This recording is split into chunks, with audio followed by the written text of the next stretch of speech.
नमस्कार, मैं अमन राव, आपका स्वागत है वीके न्यूज पे। समाजवादी पार्टी के वरिष्ठ नेता आजम खां 2 साल बाद जेल से रिहा होने के बाद अपने घर पहुंचे। घर पर इनके खुशी की लहर दौड़ गई। सपाइयों में भी जश्न का माहौल बन गया। अभी जश्न खत्म ही नहीं हुआ था कि इस जश्न में अब ग्रहण लगने वाला है। सही सुना आपने, आजम खान का एनकाउंटर होने वाला है।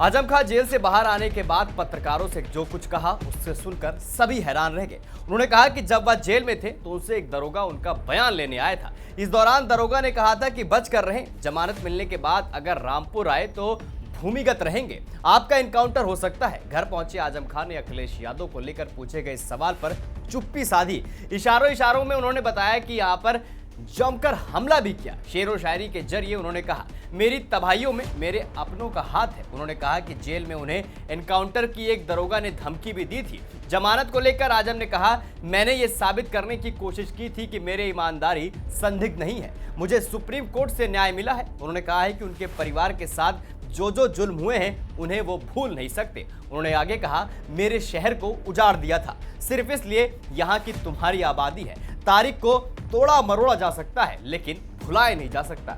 आजम खान ने कहा कि जो कुछ भी हमारे साथ जेल में हुआ वो हमारे चेहरे से नजर रहेगा। इस सरकार को हमसे इतनी नफरत क्यों है, मैं ये समझ नहीं पा रहा हूँ। कभी मुलाकात होने पर यह जानने की कोशिश करूंगा।